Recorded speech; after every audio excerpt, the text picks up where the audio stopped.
Today we're starting the preview section of Advanced Placement Calculus, and it's going to be functions and their graphs today. I'm not going to read this whole screen for you. We're dealing with relations.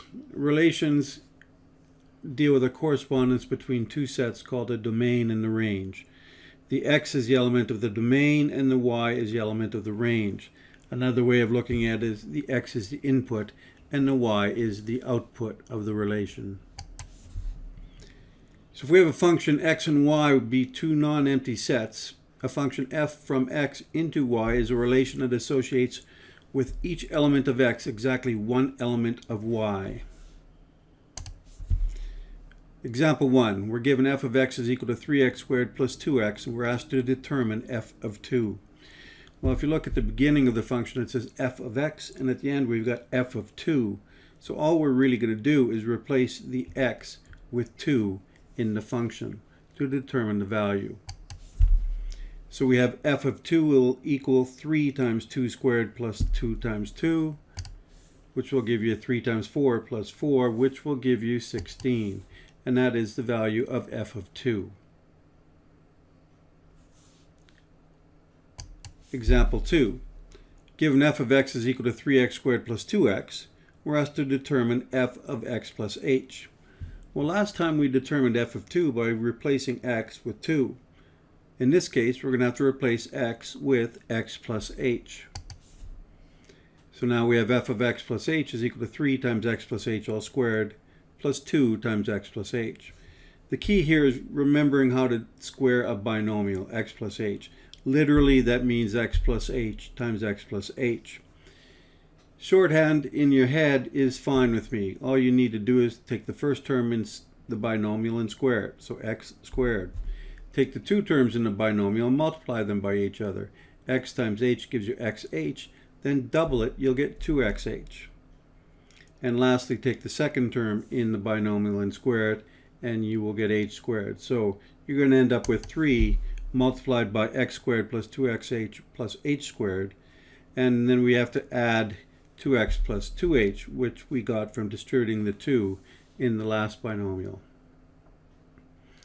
Now we distribute the 3, and we've got our answer for f of x plus h for the function f of x equals 3x squared plus 2x. Example 3. Now again, we've got the same function, but we have to determine f of x plus h, subtract f of x now. So not a whole lot different than we just did. We already know what f of x plus h is equal to, because we just did that in the last example. We again take 3 multiplied by x plus h all squared, which you should recall, and we add 2x plus 2 times x plus h to it. But now at the end, we got to subtract the quantity 3x squared plus 2x. So we get our answer for example 2, 3x squared plus 6xh plus 3h squared plus 2x plus 2h. But now we're subtracting 3x squared, subtract 2x. And we'll notice that we have a 3x squared at the beginning of the expression, and we have subtract 3x squared near the end, so they just nullify each other. And likewise, we have a subtract 2x at the end, and the fourth last term is an add 2x, so they're going to knock each other out as well. So your answer in this case is going to be 6xh plus 3h squared plus 2h. Difference quotient. For a given function y equals f of x, the inputs x and x plus h, where h is not equal to 0, result in f of x and f of x plus h. The quotient of their differences will be f of x plus h subtract f of x over x plus h subtract x. We can simplify this expression, and we'll get it equal to f of x plus h subtract f of x divided by h, again where h is not equal to 0. So let's look at example 4. We're asked to find a different quotient of the function f of x is equal to the square root of x plus 1. So we have f of x plus h subtract f of x all over h. Well, remember, f of x plus h will be x plus h plus 1. Wherever we see x, we replace it with x plus h. And f of x will just be what we have in the first place. So our difference quotient is going to be the square root of x plus h plus 1, subtract the square root of x plus 1, all over h. Now what can we do to simplify this expression? Well, it doesn't really look like it can simplify very easily, does it? But if you recall, when you're dealing with radicals in grade 11, at one point you learned how to rationalize the denominator. Well, we can also rationalize the numerator, and we do that by multiplying by the conjugate. Okay, so we're going to multiply top and bottom by the conjugate, so we're not changing the value of the expression, we're just changing the look. So the conjugate is the same terms but opposite sign in between. So now we're multiplying top and bottom by root x plus h plus 1 plus square root of x plus 1. Okay, top and bottom by that. On the top, we're going to FOIL it out. On the bottom, we're not. We're just going to leave it as h multiplied by the quantity in the bottom. Okay, so if we multiply the top, well, the square root of x plus h plus 1 multiplied by itself is just going to give you x plus h plus 1. And if I do the outside product and the inside product, we're going to find we get the same thing except opposite signs. So they're going to knock each other out. So really, if you got a sum and a difference multiplied by each other, all you have to do is multiply first times first and last times last. So when I multiply the square root of x plus 1 times the square root of x plus 1, I'm going to get x plus 1, but it's going to be a subtract sign in front because one's subtract, one's add.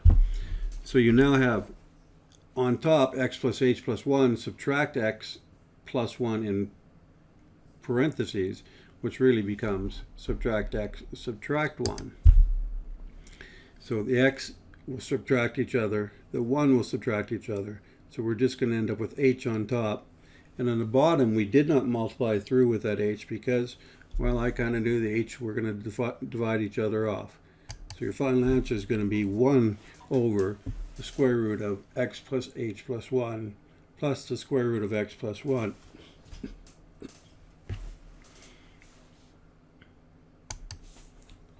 Example 5. Determine the domain of f of x is equal to the square root of x squared subtract 9. Well, remember, we cannot take the square root of a negative number, so it's got to be greater than or equal to 0. How can we find that out?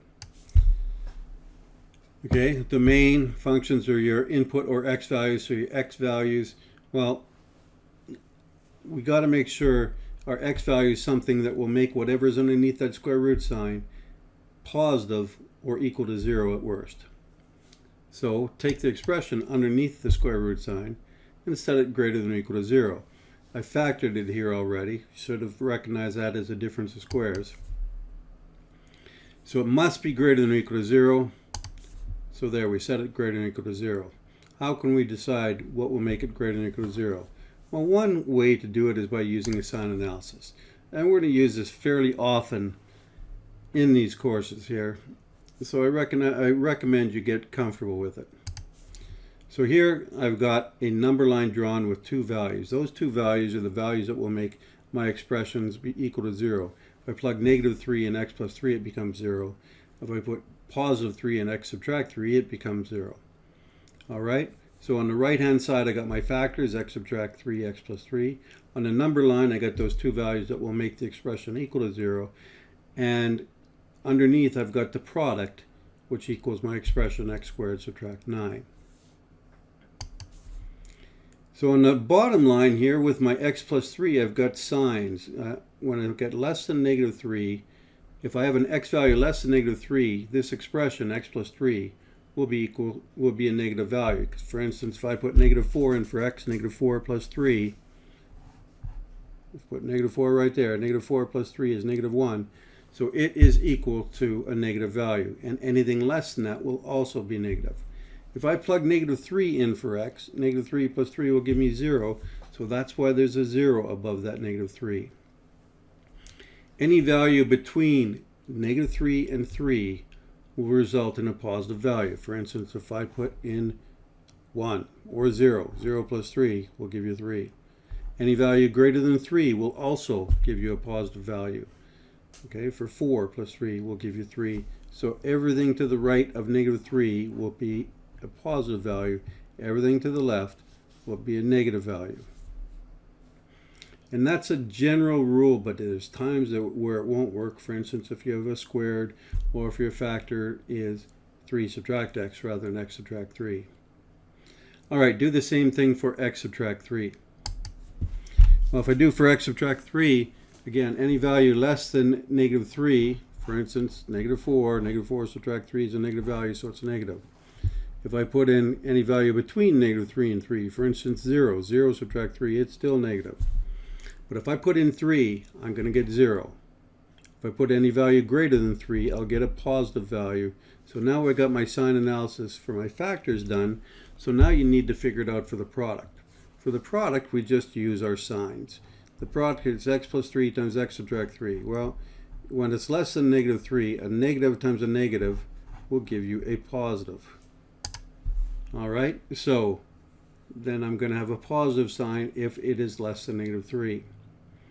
If I put in 0 multiplied by anything is, if I put in negative 3, this factor is 0. 0 multiplied by anything is 0, so my answer will be 0 if I have negative 3. And 0 is okay, because I can take the square root of 0. If I put in a value in between negative 3 and 3, I'm going to have a negative multiplied by a positive, which will give you a negative. So we know in between negative 3 and 3 it will be a negative value. If I put in 3, I will get 0 again. And if I put in a value greater than 3, I will get a positive number. Now, if you look up at the inequality, it says x subtract 3 times x plus 3 must be greater than or equal to 0. So the only values x cannot be are the values between negative 3 and 3, not inclusive. It can be negative 3 and 3. So my domain in this case are going to be all numbers x, such that x is a member of negative infinity to negative 3, union, or 3 infinity.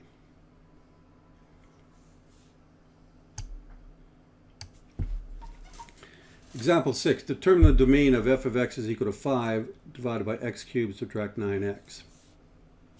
Well, what we know in this case is we have a rational function, and we know we cannot divide by 0. Okay?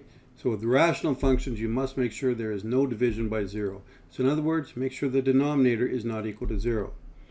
So take the denominator and set it equal to 0 and determine what values make it equal to 0. When you factor it, you can take out a common factor of x, you're left with x squared subtract 9. You can factor that as a difference of squares. So your expression is going to be x times x plus 3 times x subtract 3, and that can't be equal to 0. So my three values that will make it equal to 0 will be negative 3, 0, and 3.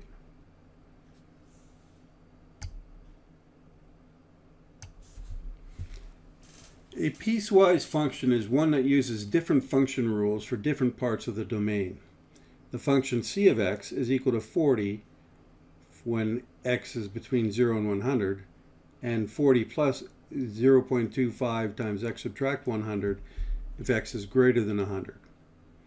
It describes the costs in dollars of renting a car and traveling x kilometers.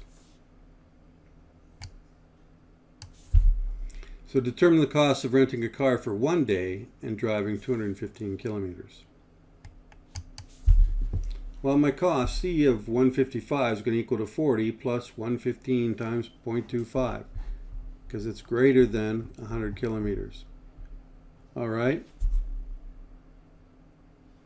And why do we have 115 instead of 155? Well, it's for every kilometer greater than 40, so I would plug 155 in there, subtract 100, and I get 115. You do your calculations, you can get 40 plus 28.75, which will be $68.75. All right, let's continue on. Example 7, it asks us to graph the function f of x is equal to negative 2 when x is between negative infinity and negative 4, x subtract 1 when x is between negative 4 and 1, and notice negative 4 is included in the second portion of this piecewise function, and it's equal to x squared if x is greater than or equal to 1.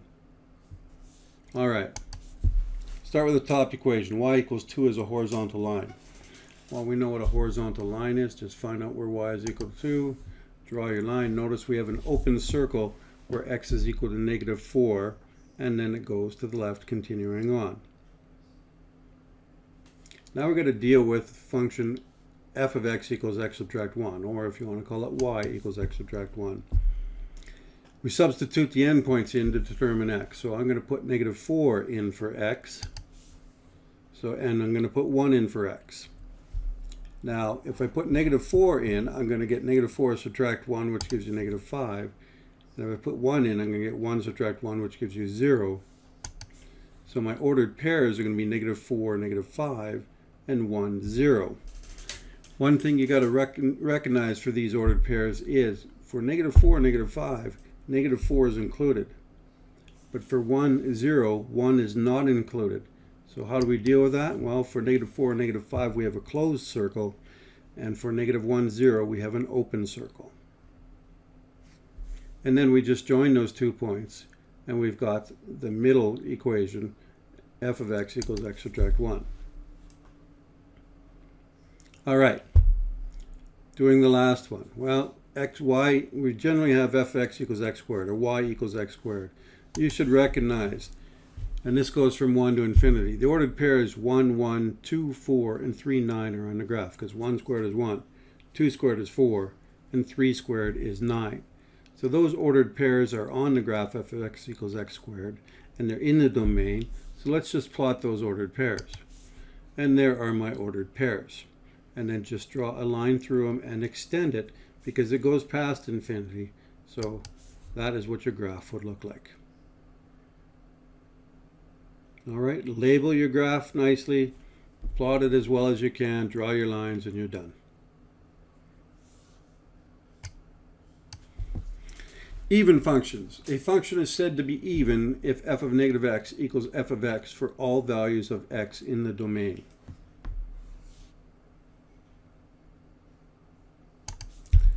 Example 8. Is f of x equals x to the fourth subtract 5x squared plus 4 an even function?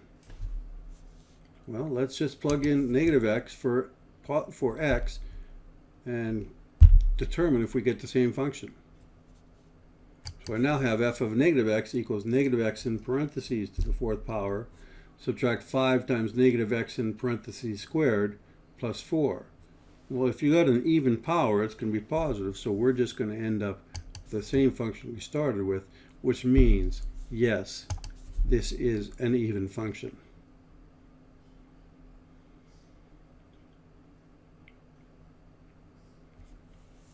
All right, odd functions. Oh, sorry. The graphs of every even function will always be symmetric about the y-axis. All right, so notice the left side of the y-axis is a mirror image of the right side of the y-axis.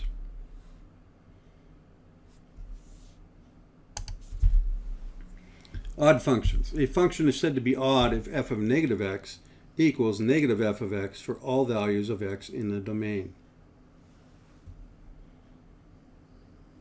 All right, so example 9. Is f of x equals x cubed subtract 2x an odd function? Well, let's just plug it in. Plug negative x into the function, see if we get the opposite of what we started with. F of negative x will equal negative x cubed subtract 2 times negative x. Well, negative x cubed means negative x times negative x times negative x, which will give you just negative x cubed. No parentheses around it anymore. And subtracting 2 times negative x means you're subtracting a negative, which means add 2x. So now you get negative x cubed plus 2x. Is that the opposite of what we started with? Well, the first term's the opposite, second term's the opposite, so yes, that is the opposite, which means it is an odd function.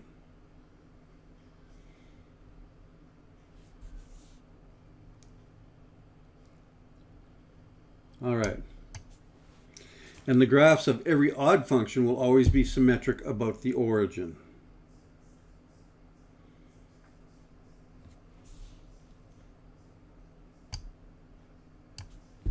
Increasing and decreasing functions. A function is increasing on an interval I if f of x1 is less than f of x2 whenever x1 is less than x2 in that interval. So here's an example. Notice x1 is less than x2, and f of x1 is also less than x2. So the function is increasing from left to right, and that's pretty obvious in the graph. A function is decreasing on an interval I if f of x1 is greater than f of x2 whenever x1 is less than x2 on the interval. And here's an example of that. x1 is less than x2, but f of x1 is greater than x2, and it's obviously decreasing from left to right. Average rate of change. If a and b, where a is less than b, are in the domain of a function y equals f of x, the average rate of change of f from a to b is defined as delta y over delta x will equal f of b subtract f of a over b subtract a. Now delta y is just the change in y, delta x is just the change in x. Example 10. Find the average rate of change from f of x equals negative 2x squared plus 1 on the interval from x equals negative 1 to x equals 3. Well, delta y over delta x will just equal f of 3 subtract f of negative 1 over 3 subtract negative 1.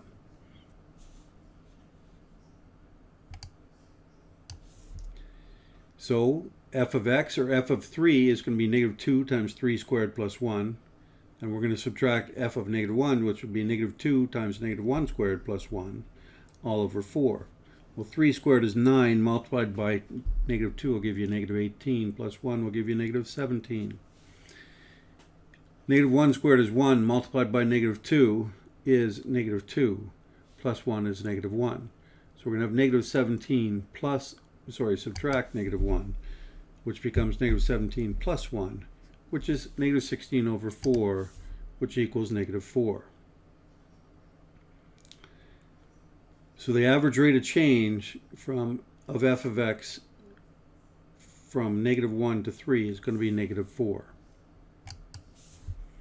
Now notice this formula, f of 3 subtract f of negative 1 over 3 subtract negative 1. That's just the slope formula. That's y2 subtract y1 over x2 subtract x1, which is really what the change in y over change of x means. So how is that going to affect what we're doing? Well, we're dealing with the secant line when we're talking about this. The line containing 2 points in a curve is called a secant line. The slope of a secant line is f of b subtract f of a over b subtract a. So here we have MPQ, because in the diagram down here we have the 2 points P and Q, where P is the ordered pair A f of a, and Q is the ordered pair A plus H, comma f of a plus H, because the difference in the points is we add H to get from A to A plus H. And so it's going to be f of a plus H to find our y value. And that will simplify to just f of a plus h subtract f of a all over h, something we had a question like earlier in this lesson. And the other thing we need to know is the average rate of change of function from function f from a to b equals the slope of the secant line containing the 2 points, a f of a and b f of b on the graph of f.